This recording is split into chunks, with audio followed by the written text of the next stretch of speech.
Dear participants, warm greetings and a very hearty welcome to this lecture on quality in higher education. This lecture is being delivered to you by me as part of your academic leadership course based on one of the several themes like campus sustainability, gender equity, personality development, online teaching, or teaching effectively. My name is Dr. Faiza Abbasi, and I am the co-project coordinator of this project under which these courses are being brought to you under the online mode. The Center for Academic Leadership and Education Management. It's a center that was established by the then Ministry of Human Resource Development, which is now renamed as the Ministry of Education. In 2015, at the UGC HRDC Center, under a very ambitious scheme of the ministry, which is called Pandit Madan Mohan Malviya National Mission on Teachers and Teaching. As part of this scheme, a lot of teaching learning centers, a lot of centers for science education, and Center for Academic Leadership and Education Management were established across various universities and colleges and standalone institutions like the IITs, the ICERs, Institutes of Science Education and Research, and the IIMs. We are fortunate that here at the Aligarh Muslim University, this Center for Academic Leadership and Education Management was established in 2015 under a grant of the scheme named as Pandit Madan Mohan Malviya National Mission on Teachers and Teaching. And since then, this center has been very actively involved in bringing to the doorsteps of higher education teachers various training programs on various themes. I very humbly here put on record that so far more than 6,000 university college teachers like you have benefited from the training programs in this scheme, and so far we have made partner institutions across the country in more than 60 higher education institutions. Mostly these are minority managed degree colleges and minority managed institutions, but we are open to all higher education institutions.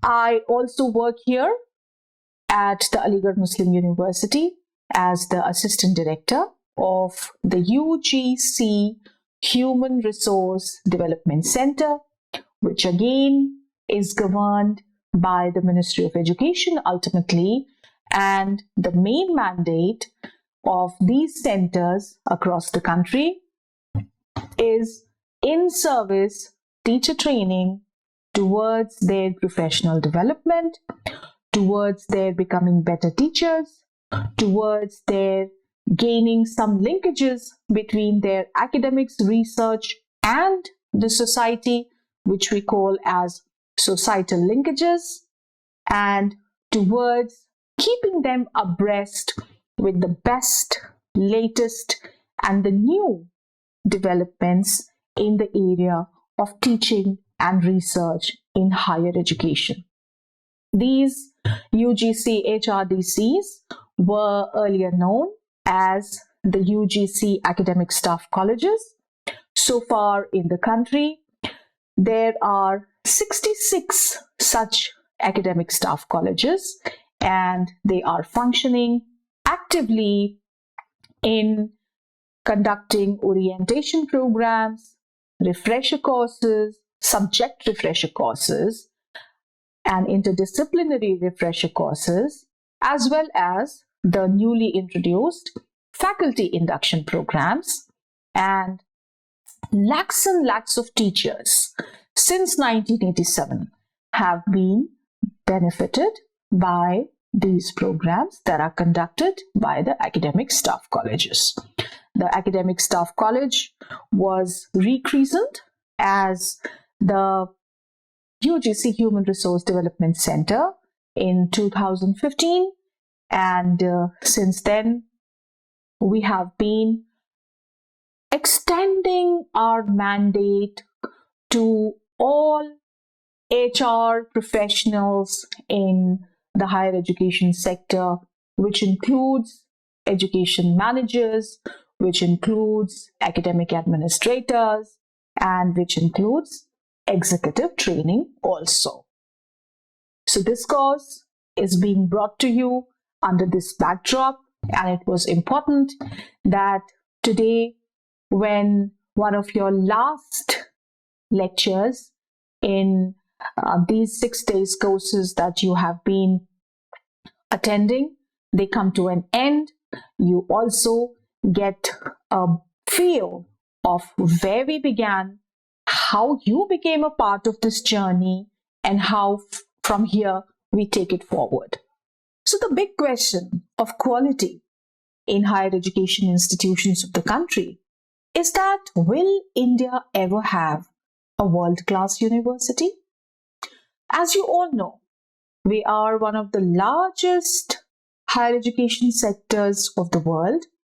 We are spending a very large chunk of our national budget on higher education. Higher education in India is largely public funded, and hence it comes with a great cost to the public exchequer. We have the largest gross enrollment ratio. But still, there is a dilemma about quality in the higher education institutions of the country. We are still very far behind the mark of a world-class university. When it comes to universities in the West, we know that in the United States, there are some universities that come under something called the Ivy League institutions. The Harvard University, the Princeton University, the Yale University in Connecticut, and I don't know what happens to be the coincidence, but these are all universities on the East Coast in the United States. In the West, we have such universities like the Oxford and the Cambridge. In other Asian countries like Singapore, we have the National Singapore University. In China, we have several universities.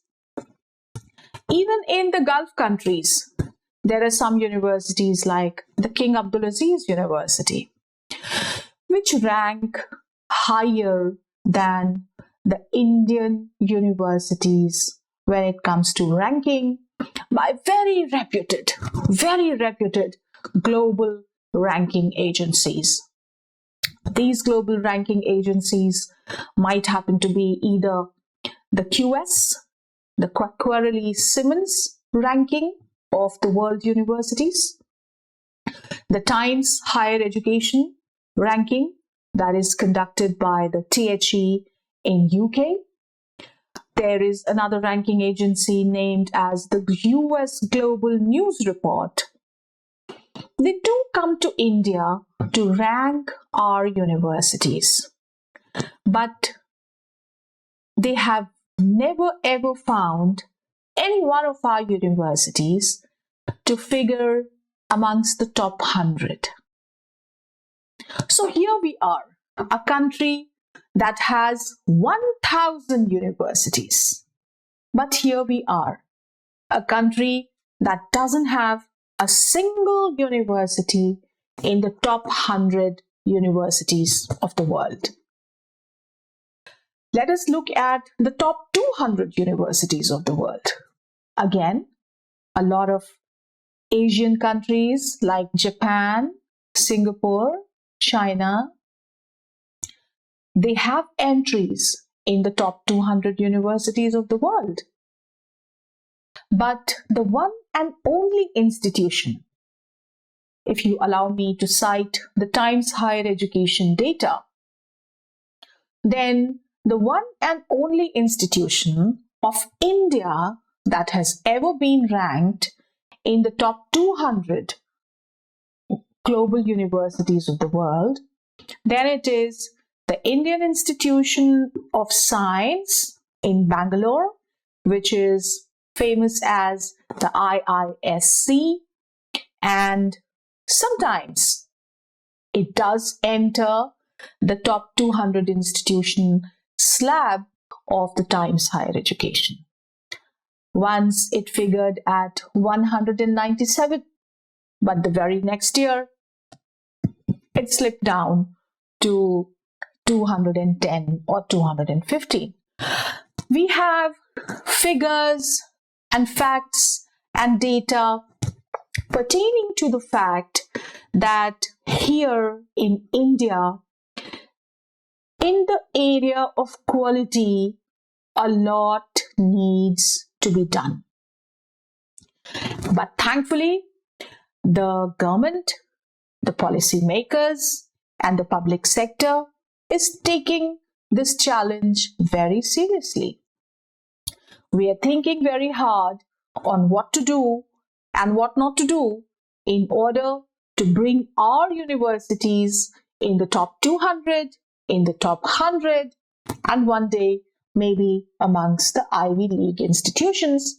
Because as you know, knowledge has been and is the bedrock of the Indian civilization. We are a country of Nalanda. We are a country of Takshashila. We have been a country of medieval madrasa education system. We didn't rise from being tribal societies and tribal communities to becoming these civilized people. We are a country of Harappa and Mohenjo-daro, and knowledge collation, knowledge sharing, innovation, research, philosophy has always been our forte. Then what went wrong and why today we are facing this challenge of not having a single world-class university, and what we need to do to bring, if not all, then a few Indian universities in the top 100 or top 200 world universities. As you know, the new education policy has put enough focus and emphasis and stress on improvement of quality in education, of interdisciplinarity, of transdisciplinarity, of having standalone institutions develop into multidisciplinary universities and institutions. And this is something good that will infuse quality in our higher education institutions. However, quality happens to be a very complicated mandate. Quality is not just a task. Quality is a wholehearted commitment, professional commitment, personal commitment, public commitment.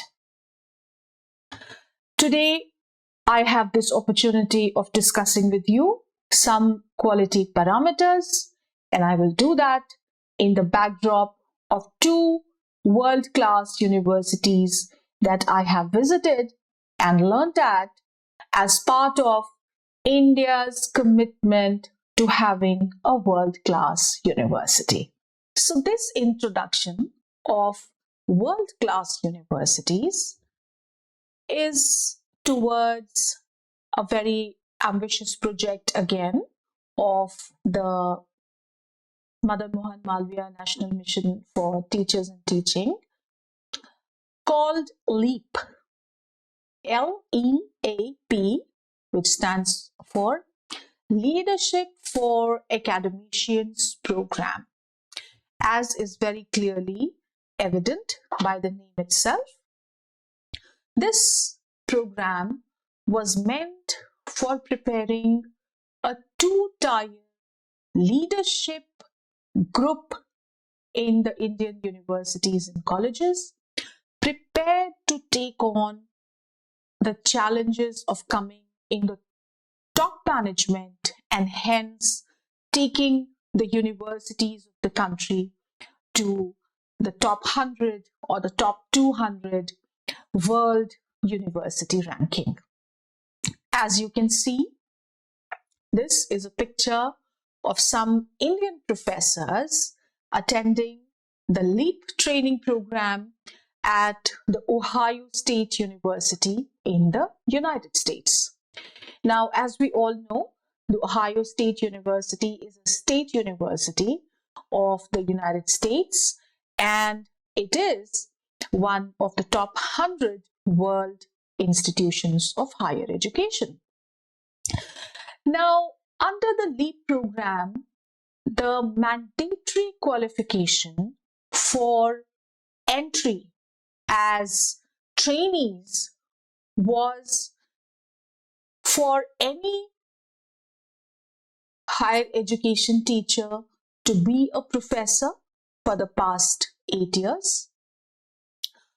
That means to have an experience of 8 years, to be under the age of 58, and to have had 30 publications in Scopus or UGC journals, and to be having at least 3 years of administrative experience in various capacities, say for example, university security, university residential character management, examinations, admissions, etc., etc. So under this program, applications were invited from teachers across the country, and the criteria for admission was very, very strict. Only those teachers were given a seat in this extremely prestigious LEAP program who met all these 4 qualifications that I have recently enumerated. Now, the design of this program was also very interesting and, to the best of my knowledge, unprecedented. Why? As part of the LEAP program, a participant, and they were participants just like you are enrolled for a training program under CALM. Similarly, these were also participants enrolled under the training program called LEAP, which was done by the CALM AMU. And similar LEAP programs were given to many other universities in the country. The Jamia Millia Islamia had one. The National Institute of Education Planning and Administration, which is called NIPA, which was earlier NUPA, in New Delhi also had one. The various ICERs and IITs, say for example the IIT Kanpur, the IIT Kharagpur, they had these LEAP programs. So did the Aligarh Muslim University have the responsibility of conducting not one but 2 LEAP programs. Now, in every LEAP program, the mandatory design was this, that the participants had to be a part of a batch of 30 LEAP trainees. The maximum number of seats were just 30. 15 days of that training was supposed to be conducted in a top-ranking university of India. And in this case, it was the host institution itself. Participants from several universities went to the IIT, went to ISER, went to JNU, went to Jamia Millia Islamia, came here at the Aligarh Muslim University, spent 15 days and attended this LEAP program. Further on, and that was the most interesting part of this program, further on, the training of the last 1 week was called the foreign leg. And in this training, all the participants were taken to a top ranking foreign university, and it was left to the host institution to decide where to take the participants. Some went to the National Singapore University, some went to the Virginia University, some went to the Oxford, some went to the Harvard.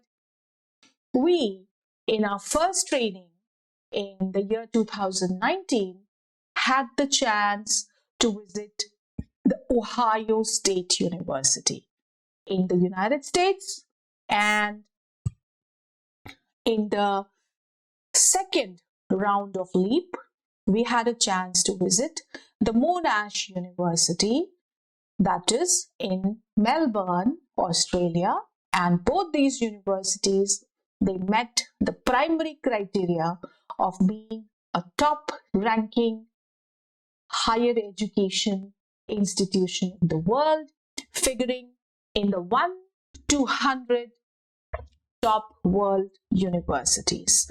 That was one criteria which had to be met in LEAP.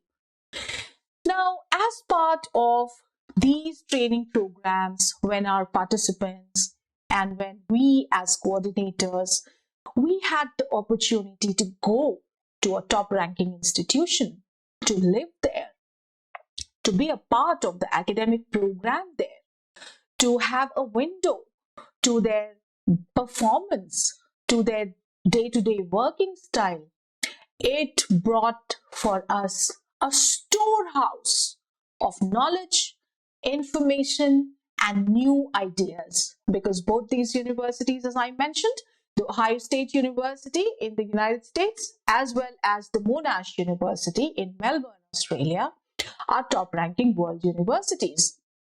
We struck an MOU with them, a collaboration with them, and paid their fees, and happened to get an opportunity to be there for 1 full week and learn about their operations, learn about their management, learn about their leadership, and hence try to deduce what we can do with our universities, what we can do about the higher education sector of our country to take it forward and to make it one of the top 100 universities of the world, to give it an entry point in the top 100 universities of the world.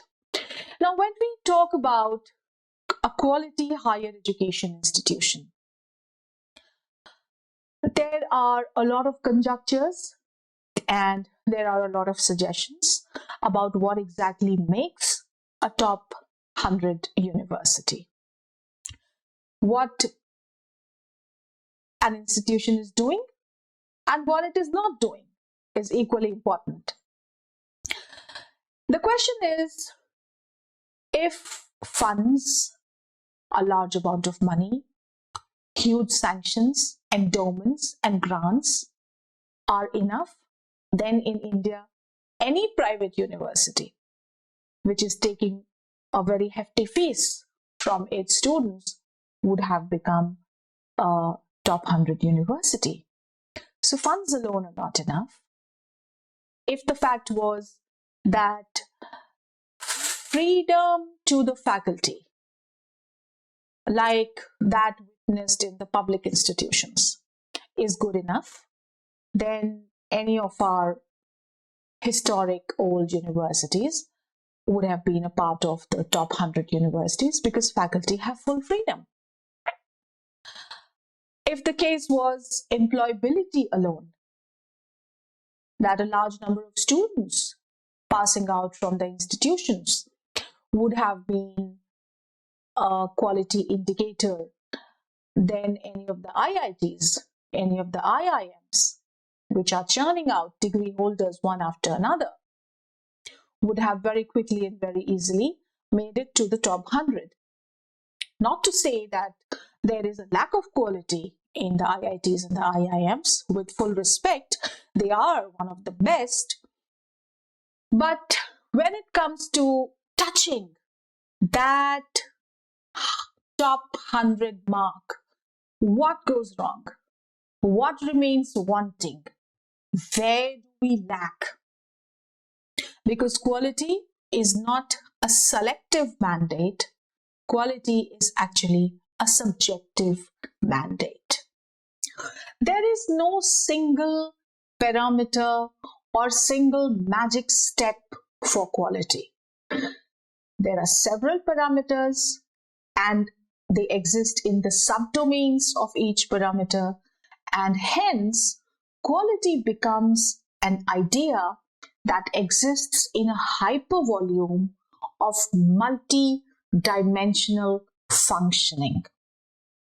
Neither we can say that a large amounts of funds are enough, nor we can say that having lots of employable graduates is enough, nor we can say that giving full freedom to the faculty is enough. But we have to look at several levels of quality parameters. And mind you, as time goes by, new parameters are added to it, as you would very well appreciate has happened in the time of the coronavirus pandemic.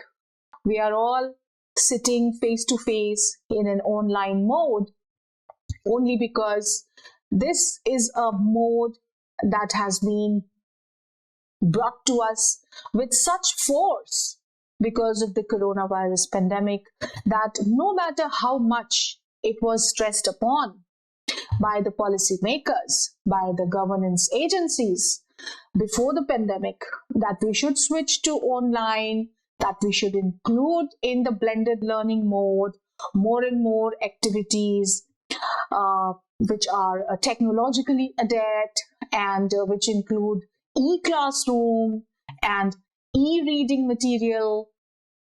We had Swayam platform, we had so many MOOCs, but we do admit and we do understand that all this was not given so much importance by the academic community 1 year ago. And it is only after the pandemic hit that social distancing measures had to be observed, that we are taking technology so seriously.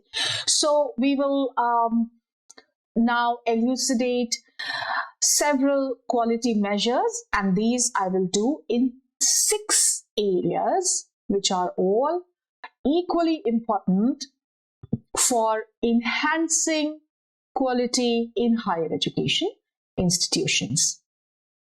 First is top management commitment to ethical governance and community values. I will show you pictures from both these two universities, which are very, very representative of how a university or a college or an educational institution functions as a community and not just as a professional body. Second is self-improvement. That means improvement in the personality of the faculty and the staff and the students by giving value to originality and integrity. Third is technology and innovation in delivery, as I have just pointed out, because we are meeting online. We have changed ourselves. We have risen to the occasion. Fourth is the importance of green learning spaces and campus sustainability, which is again very important for education to be delivered and for a kind of environmental responsibility that rests with all the higher education institutions because they are sitting over some amount of land and they are sitting over some amount of natural resources. Of course, as I have been pointing out right from the beginning when we took up this discussion on quality higher education institutions, funds are important.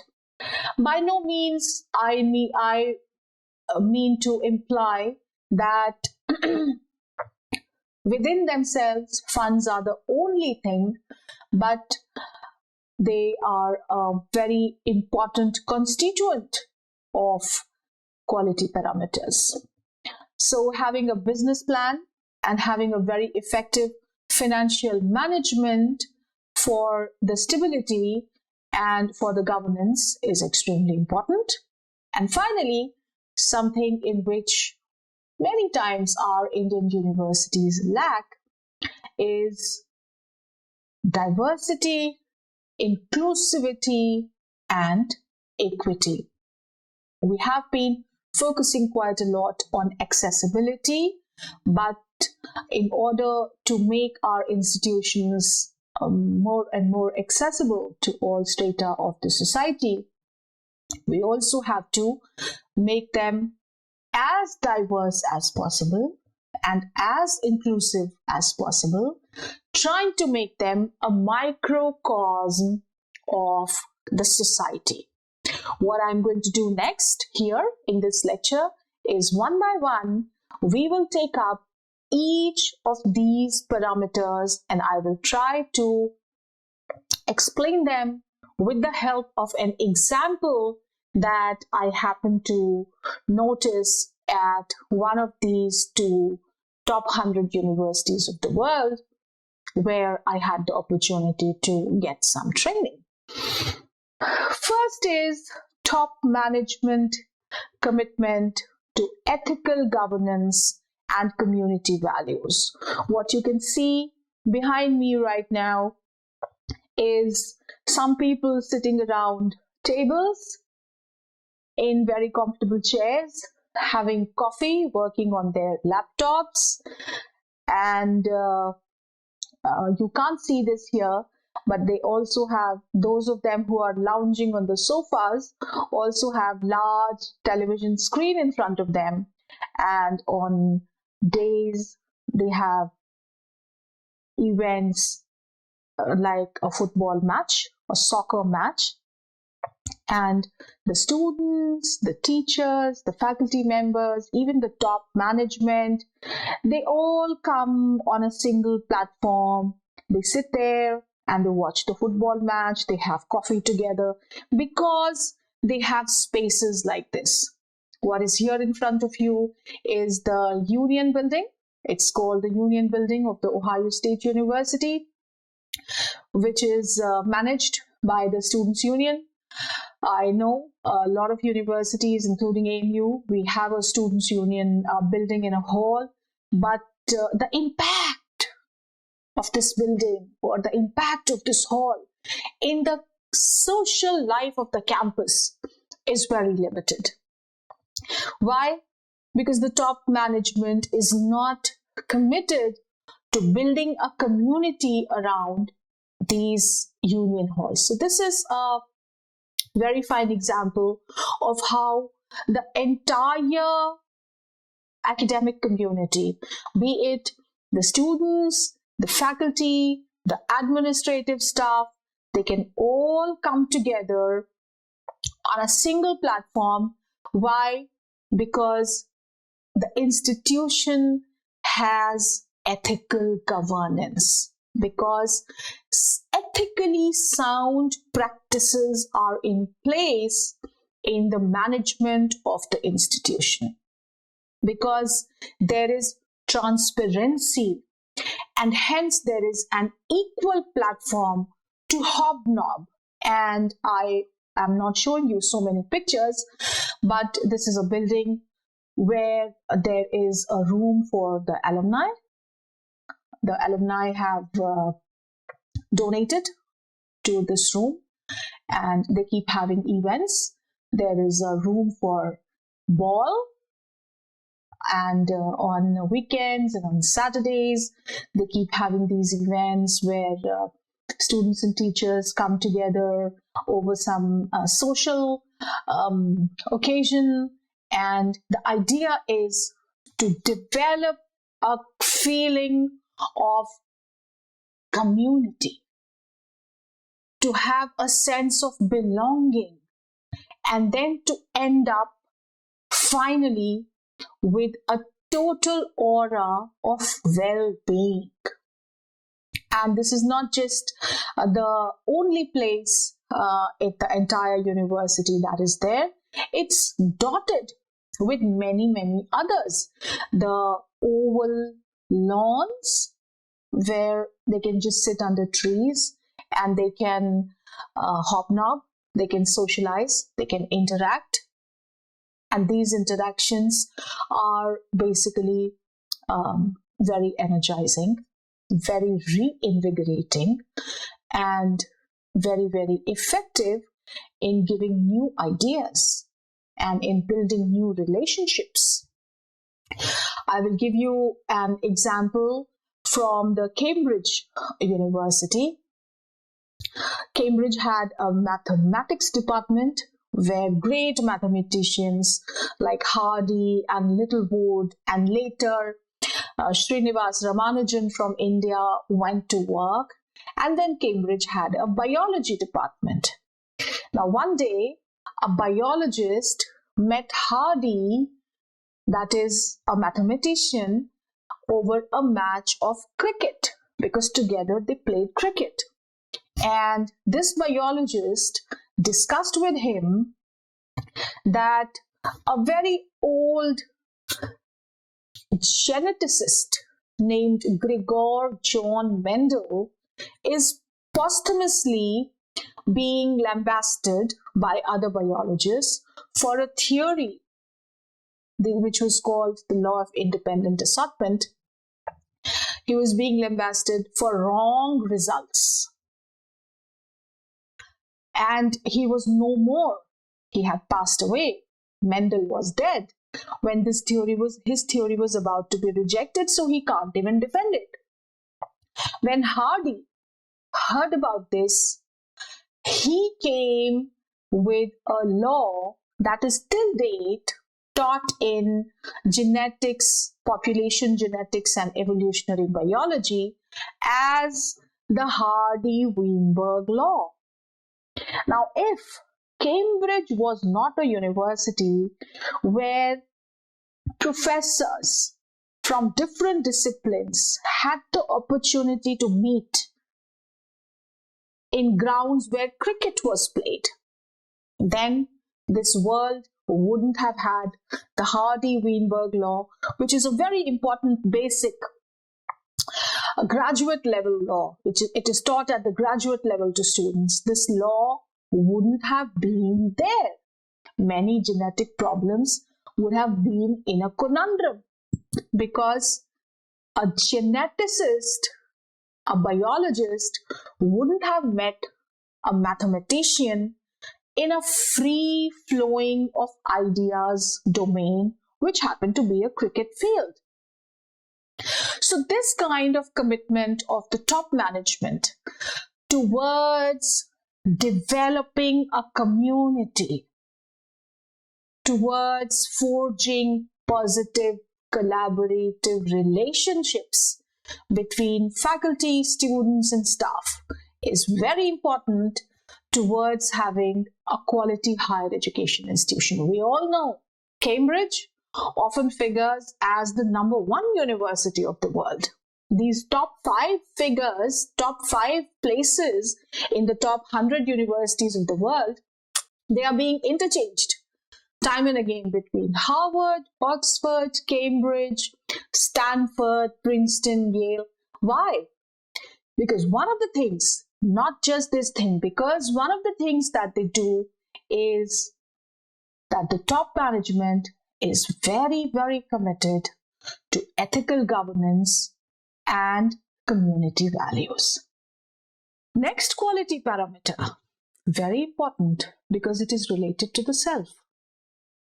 Personality originality, and integrity in faculty.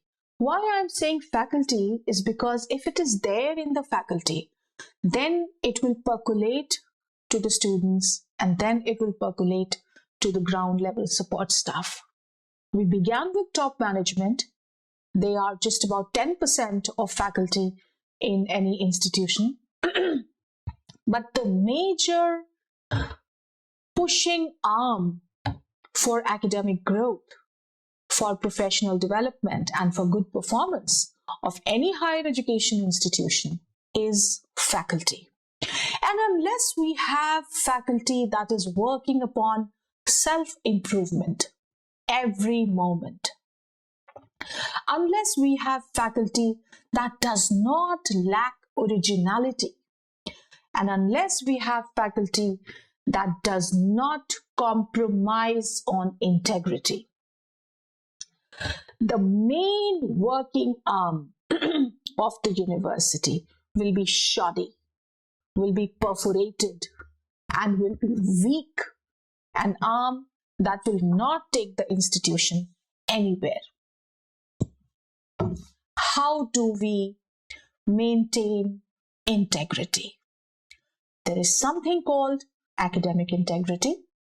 I'm sure you all know. In academics, growth means publish.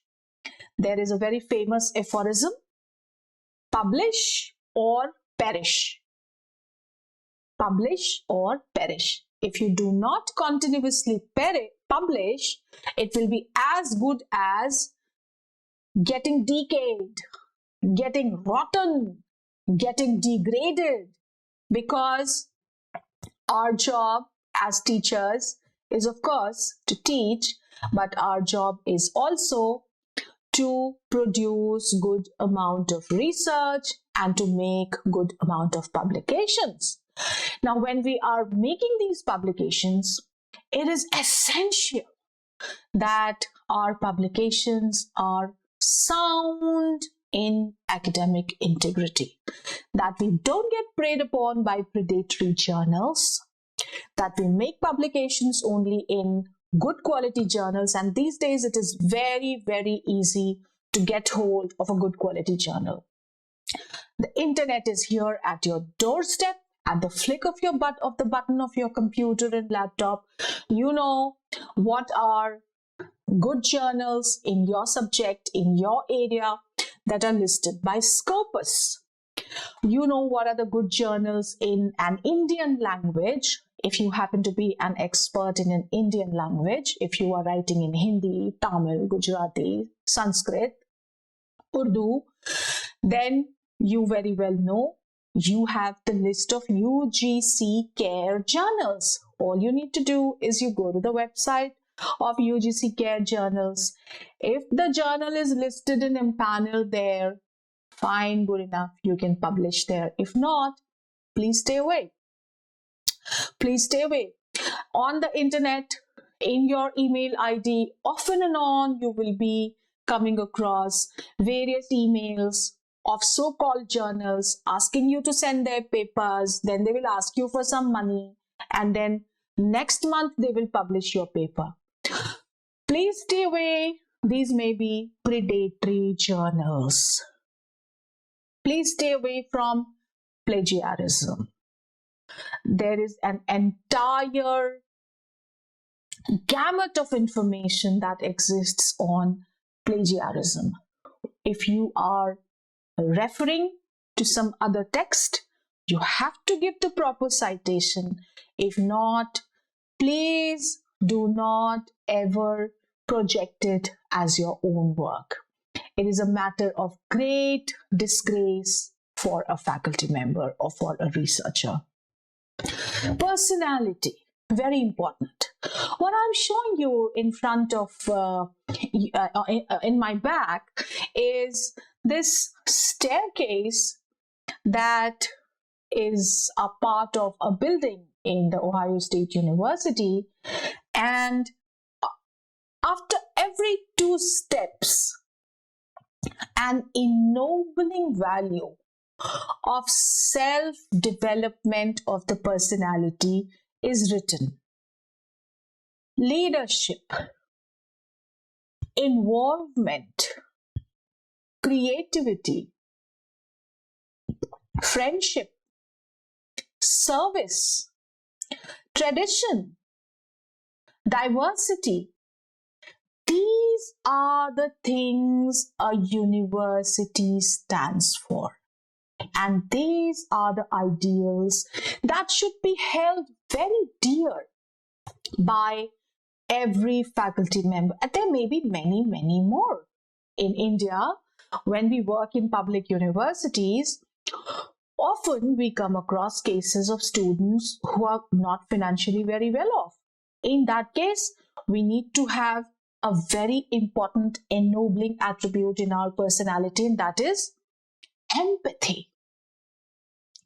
So, personal development is a task, it is a goal, it is an objective that we have to pursue every waking moment. And that's how we become such faculty which contributes to its institution becoming a world-class institution. Third is technology and innovation in delivery. See, the world is changing like never before every single day. In these times, these changes are very, very pronounced. There are times when changes are not very well pronounced. They are happening slowly. They are happening gradually. They can't be realized in one lifetime. For 30,000 years, there was no change in agriculture. But in the past 200 years, we have seen so much change in agriculture. Agriculture is no longer subsistence agriculture. Agriculture is today industrial, chemical agriculture. So there are times when changes are pronounced. There are times when changes are very fast-paced. There are times when changes are not very pronounced and not very fast-paced. But we are headed towards change every moment. Every passing moment, we are moving towards some kind of change in the world, and that is why change is the only constant. So faculty, which depends on what its past generations of faculty did alone, I'm not saying that the golden traditions should be shed, but what I'm saying is that while being very soundly and profoundly placed in traditions, we also have to be extremely open and positive about change. We can't resist change. And the biggest change that has come in research and technology and teaching, learning, evaluation is that of information technology, is that of digitization, and is that of machine-based learning. We may like it, we may not like it, we may have experienced it in our past, we may not have experienced it in our past, but this is a change that has come, and this is a change that is here to stay. Now look at this picture of the classroom in the Monash University. It is nowhere close to the traditional classroom. This is a classroom which has a television screen in every direction. This is a classroom which has cluster seating where the learners sit around a table and they make learning a social and a socially enjoyable experience as compared to learning being an individual, isolated and boring experience, as compared to a classroom where students are sitting one behind another and looking at the backside of their peers instead of looking at their faces. What happens is that learning becomes monotonous. That learning is simply a two-way process between one teacher and one student. Whereas If a classroom has 25 students, then it has the potential of leveraging the impact of learning to 25 into 25 times. Because if we make learning social, as you can see in this very innovative classroom that is in the Monash Business School of the Monash University, where our second LEAP project was run, then you will see it is nowhere close to any of this traditional classroom. Participants have the opportunity, learners have the opportunity to sit around a table, learn from each other, take the impact of learning much higher, leverage it to a much greater extent. Profound, immense use of technology. Today, you are learning on Google Meet, you are learning on Google Classroom, you are learning about assessments and evaluations and everything with the help of technology. And I must congratulate you. I must felicitate you. Even if you are doing it only because of the coronavirus pandemic, you are doing it. You have embraced change. You have decided to rise to the occasion, to take on the new, the innovative, and to take your teaching, learning, and evaluation forward. And that is the spirit. Next is green learning spaces and campus sustainability. We know we have a responsibility towards environment.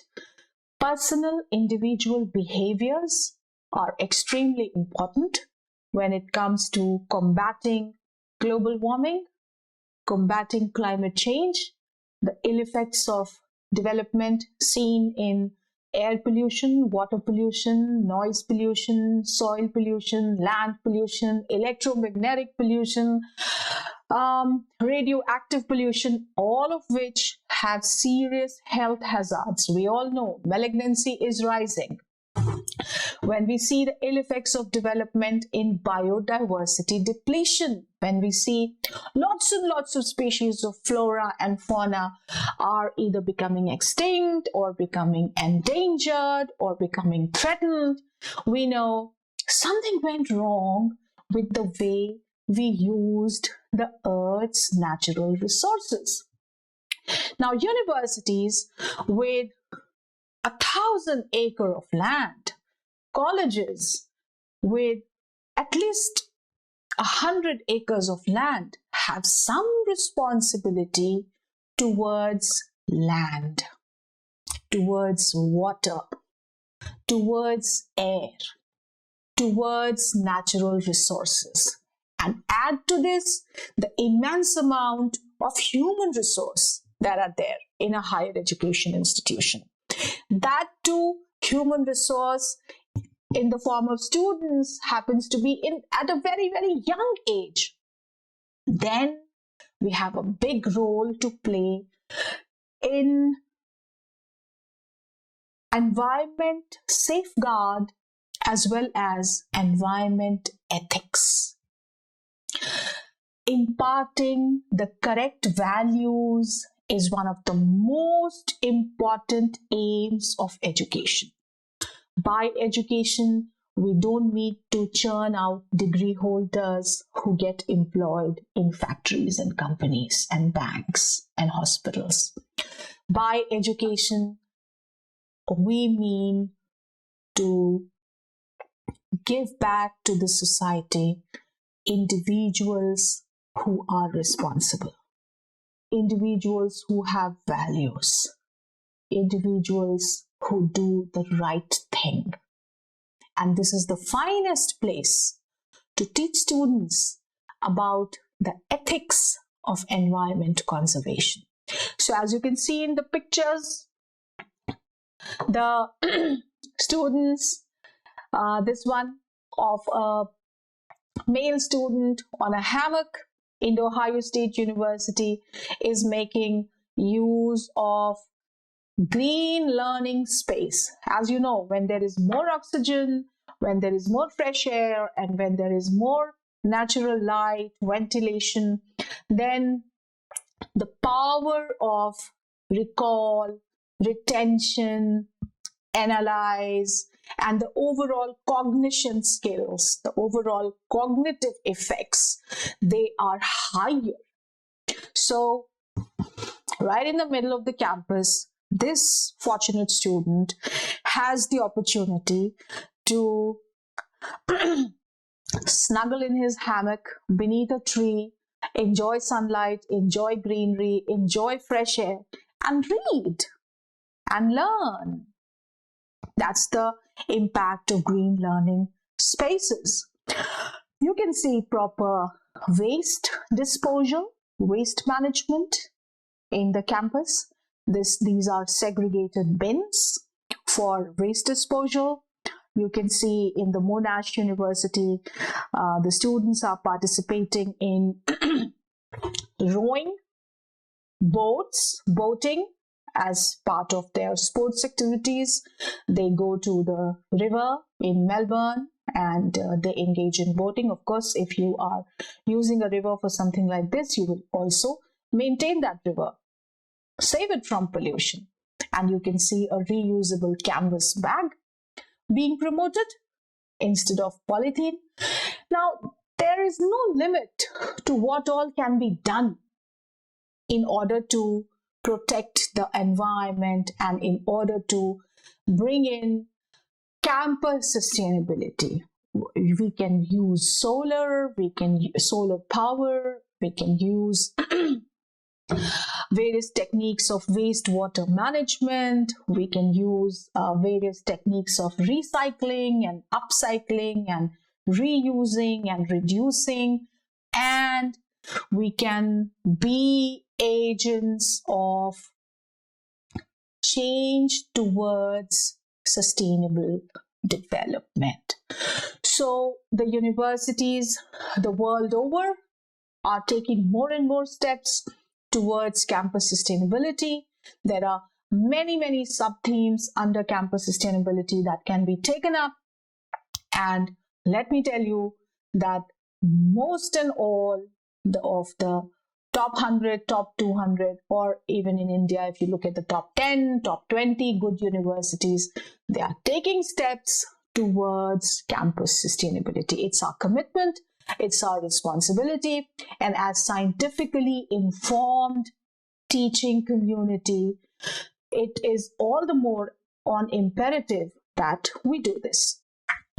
And finally, business plan for financial management and stability. As I said, it is by no means all that we need, but it is certainly extremely important to have good funds and to be able to have smooth functioning of the institution. We need funds for scientific research. We need funds for facilitating various procedures. We need funds for good faculty, and we need funds for good infrastructure management. None of this is possible without some good funding. When we have good funding, we have good research. When we have good research, high number of citations, the overall H index of the institution goes higher, and we are able to knock on the doors of the top ranking universities, which is our overall aim.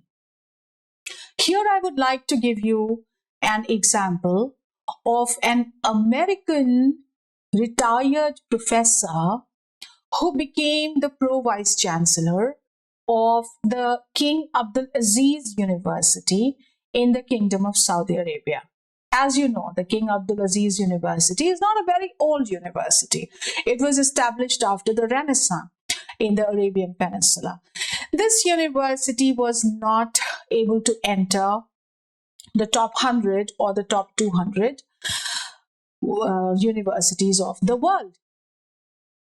This gentleman who became the Pro-Vice Chancellor in this university took the credit of letting it figure in the top 100 universities of the world in one particular year. And when everyone was taken aback, asked him what he did, he told his secret. He said, I spoke to the faculty, I spoke to the researchers, and I saw that they have good infrastructure, they have good salaries, they have students and researchers. What they lack is research grant. And in order to meet the requirement of a research grant, they spend most of their timing in writing research proposals. They should be spending this time in writing research papers. Because ultimately, when there are more research papers of the faculty in quality journals, then the edge index of the institution goes higher, and then the institution automatically figures in the top ranking universities of the world. So what he did was that he took charge of certain endowments, alumni endowments, and that happens to be a country run by monarchy, so endowments from the rulers, and he created a research fund. He created a separate research fund, and he commissioned this grant to the faculty and gave them the goal of publishing a certain amount of research papers every year by utilizing this grant. And the faculty did it. And they did it in the same time that they had been using for writing research proposals. So these are the small, innovative, and I must say, very ingenious measures that can be taken by the top academic leadership towards enhancing quality. We as faculty members have to have a business plan in the back of our heads all the time. We are simply not there in the college or in the department or in the university to teach some classes and take away our salaries. If we want to contribute to our college becoming a NAC accredited A-grade college, if we want to contribute to our university becoming a top ranking NIRF university of the country, we have to make quality publications, we have to have good research grants, and if we are not in teaching or research, if we are in some extension and outreach activity, then we have to have our eyes focused on some funds from somewhere. That keeps us alive, that keeps us kicking, and that keeps us motivated. And because of that, we have respect in the academic community. We have promotions in the academic ladder, because end of the day, it's not a ladder, a career growth ladder. It's a jungle gym.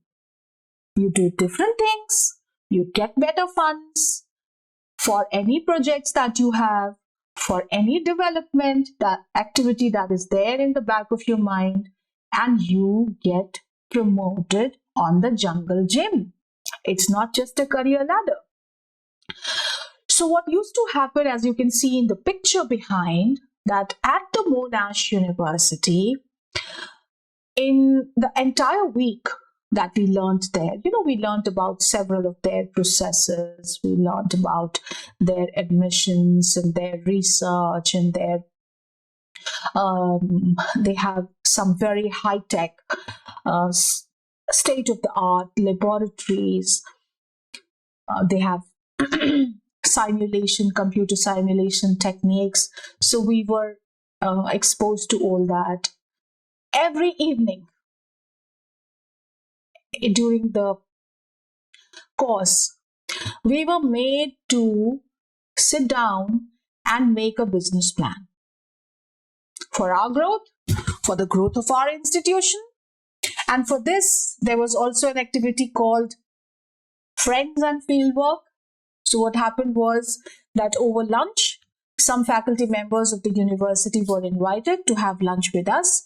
Then we were given badges to wear, and they were also given badges to wear. And then we were supposed to strike a contact or an interview with one of those faculty members, and then go and visit their departments, their laboratories, their facilities, and come up with a collaborative research project with a clear idea of where the funding is going to come from.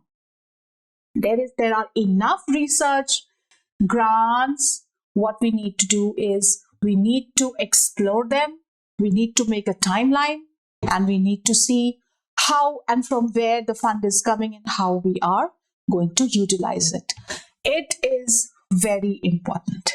Every top ranking university of the world does this, and we need to do this, whether we are in a public funded university or we are in a private funded university. A business plan for the institution and for the individual is extremely important. And finally, the overall goals of higher education, the bedrocks, the fundamentals: diversity, equity, and inclusivity.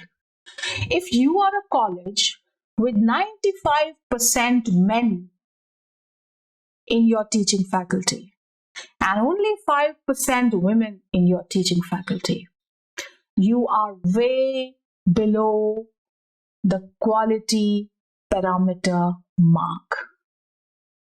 If you are a college in the West, say if you are a university in the United States, and all your faculty, be it men or women, are white, blonde, and of European origin, there are no men and women of color. There are no Indians, I mean to say the natives, who used to be called as Red Indians earlier. There are no browns, Asians like us, and there are no people of the African origin. You are a university way behind the quality parameter. What I am showing you here in these pictures is a lecture being delivered by a female faculty member in the Ohio State University, who is not just a female faculty member, she is one of the vice presidents of the university. I'm sure she must be paid a $1 million salary. She must be working very hard, but she has opened doors to a world-class university. What she is showing on this blackboard is that in their university, the minorities constitute 21% of the total students. 12.5% are international students. How many international students do we have in our universities and in colleges? I'm giving you the example of the AMU. We are a large university. We have 18,000 students in higher education, and we have another 13,000 students in the school. But how many of them are not from India? How many of them are from foreign countries? Just 900 to 1,000. Now, this is a very low mark for international students. What I have shown you again in a picture here is the Friday prayer in the Monash University. You know, the Monash University in Australia, Melbourne, has a minority population of Muslim students, researchers, and faculty members. They care about them, so they have given them the facility of performing the Friday prayer on the campus. And what they do is that an indoor basketball court is converted into a Friday prayer ground for 1 hour every Friday. It is closed for any basketball game, and the Muslim students and faculty members and staff members from all countries of the world. I met a lot of Jordanians and Bangladeshis and Indians and Pakistanis and quite a few from the Arabian countries, all coming together, performing their Friday prayers and going back to work, so that they don't have to take leave, so that they don't have to go helter-skelter wanting to pray. So this is something that this university has done in order to maintain diversity on the campus. And in order to proclaim the importance of diversity, before I end with you here, is that I am going to play a video that was made at the Ohio State University when we were there, and our program was encased, it was showcased in that video. The president of the university, he spoke to us, which is something great because the president is a very, very busy person. It was very difficult to have him on board, hence a recorded message from him was played in this. And I was very happy to see that he was an African American. He was an African American. And you must have seen some pictures of my presentation where African American women were engaged to take our classes. Our coordinators there were Bangladeshis and Indians. If you will see this video, you will know how important it is to have diversity on the campus, to be an inclusive institution, and to ensure equity. Together with these, and I'm not by any way implying that this happens to be an exhaustive list of all the quality parameters, there may be many more. I am looking forward to hear from you quite a lot in your feedback forms when I get them to analyze. If there are any more quality parameters that you think, do let us know. But for now, whatever quality parameters that we have been discussing in this lecture today, on the basis of my first-hand experience in these two universities, the Ohio State University, a top 100 ranking university of the world, and the Monash University, another top 100 ranking university of the world, I hope we are able to take the Indian universities and the Indian colleges forward and towards becoming a world-class university. Thank you so much. Happy learning.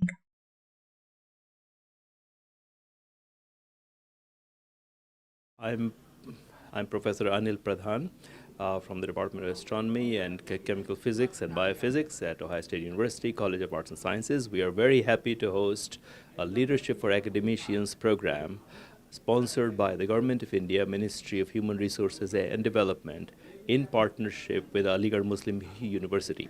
So we are the foreign partners that they have chosen.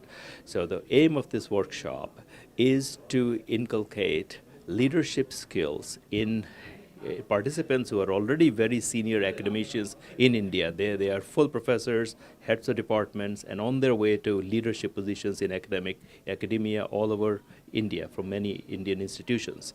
And so the point is that we have selected 14 themes, 14 leadership themes, ranging from administrative skills, from international aspects and perspectives, interdisciplinary research, disciplinary research, business skills, as well as political and nationalistic themes as well. Along the way, we have teaching and learning skills as themes, stress management, digital education, and a variety of other things that academic leaders should in fact have a broad knowledge of as they move from their own disciplinary excellence into areas that in fact govern not only students, of course, ultimately the students, but also they should govern the institutions vis-a-vis the national governments as well as the international collaborations. So we are very happy to host this group of 26 illustrious academicians from India and from I think approximately 10 universities, central universities in India. And from now on, our next, we are project coordinators. I'm Professor Anil Pradhan, co-project coordinator, Ohio State, is Professor Sultana Nahar from the Department of Astronomy. Our partners from Aligarh Muslim University are Professor Abdur Rahman Kidwai and Professor Faiza Abbasi. So you'll hear from them, and I'll pass the microphone on to Professor Sultana Nahar, who will also issue a welcome to our colleagues from AMU. Assalamu alaikum, namaskar, and good afternoon. So greetings from the Ohio State University LEAP, which Professor Anil Pradhan mentioned. LEAP is for Leadership for Academicians Program. So LEAP 2019. Okay. So we're holding this workshop at Ohio State University, and as Anil mentioned, we have 26 professors from 9 central universities. I'll name them: Aligarh Muslim University, Anna University, Anna Malai University, Baba Saheb Bhimrao Ambedkar University, Banaras Hindu University, Bharati Dasan University, Jamia Millia Islamia, Sri Guru Govind Singh Ji Institute of Engineering and Technology, and University of Allahabad. So all these members, they arrived here on Sunday, and we are holding our sessions from Monday, and we had the first greetings by our president, Professor and Dr. Michael Drake, and the session started. We have all the experts from the Ohio State University are coming to give lectures, and there is a treasure of knowledge that they're giving, and all the participants are finding they're very useful. And I know our coordinators are here from Aligarh side. The main coordinator is Professor Kidwai, and the other coordinator is Professor Faiza Abbasi. Actually, I'm going to just ask them whether Professor Kidwai would like to say. Professor Abbasi, please come here. Thank you very much, Professor Sultana. Let me, at the very outset, thank profusely the warm hospitality and generosity extended by Ohio State University in having made all the arrangements for this brilliant training program and for making other logistic arrangements for such a large group as 26 senior professors from various parts of the India. And the overall idea is to sensitize the senior academicians to the American higher education system. So apart from the hard information and the topics covered, the best part of this training is this comparative learning or absorption and assimilation of American culture, values, their education system. Most of the sessions, they have been really nothing short of a revelation, because we come to gain such insights into the American higher education system, their functioning, their working, their mechanism, their delivery system. So everything is of immense benefit, and these are the things which you cannot gain or which you cannot learn through books or internet. It is just the interaction which helps you gain these insights. So it is a highly rewarding and fruitful experience for all the trainees. Once again, I would extend my heartfelt gratitude on behalf of HRD Ministry, Government of India, and the Aligarh Muslim University, to our very esteemed colleagues, Professor Anil Pradhan and Professor Sultana Nahar. They really took pains to organize this wonderful program, and I'm sure my colleague, Dr. Faiza Abbasi, who is the co-coordinator of this project, she will complement and supplement my observations. Dr. Faiza, please. Well, thank you so much, Professor Qidwai, and thank you, Professor Sultana and Professor Anil Pradhan. I must say that being a part of this delegation who's here at the Ohio State University for this 1 week to learn about academic leadership, it's certainly a great piece of honor for me. And I can say this on behalf of most of the 26 participants who are here for this 1 week to learn from the Ohio experience, that it has been like an eye-opening for every one of us. This training was preceded by another 15 days training back at the Aligarh Muslim University with similar components: financial management, leadership, communication, team building, research excellence, and various other components of assessments too. But certainly, this 1 week here at the Ohio State University, learning at the hands of very, very eminent resource persons that have been, I'm sure, very painstakingly arranged by Professor Anil Pradhan and Professor Sultana Nahar to engage the sessions here, is certainly very productive. I am sure, just like the name suggests, LEAP, for every one of us, the careers will be growing by leaps and bounds after this experience here at OSU. OSU has a lot to tell us. We have been around the campus, we've been to the downtown, we are seeing the infrastructure, the facilities, the work culture here, and I'm sure the basic mandate of this program, LEAP, as envisaged by the Human Resource Development Ministry, is to enable Indian universities to enter into that very, very prestigious league of world-class universities.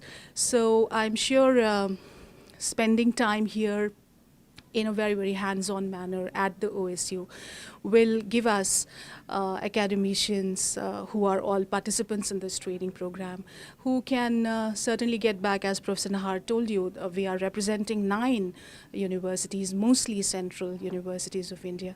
So they can all take back from this OSU experience and help their universities become world-class universities. And that happens to be a dream of the Education Ministry back in India and a dream of our government, and we are very committed to that. And once again, we are very grateful that we were addressed by the President, we were addressed by the Provost, and they all found time for us, and they have all been very kind to us. And I think this will, as Professor Anil also once said, this is not the end, this is the beginning of a long-term collaboration, and we are very grateful we had this opportunity. Thank you so much. I'm pleased to welcome you to Ohio State this week. We are honored to partner with LEAP and Aligarh Muslim University to host your week-long workshop. Leadership in academia is multifaceted. It requires not only academic excellence in your specific field, but also a wider understanding of the issues and responsibilities facing students, faculty, staff, and society at large. This week, you'll hear from experts across the university and examine aspects of academic leadership ranging from interdisciplinary research, public and government policy, diversity and inclusion, teaching and learning, and national and international outreach. Leadership starts with knowing your values, knowing what matters to you and why. At the same time, you must be willing to open your eyes, ears, and imagination to new ideas and new perspectives. Different points of view can be challenging, but they also have the power to enrich our understanding of ourselves and the broader world around us. On behalf of the university, we hope that this workshop will lead to meaningful collaborations between Ohio State and your home academic institutions. Best wishes for a successful workshop, and welcome to Ohio State.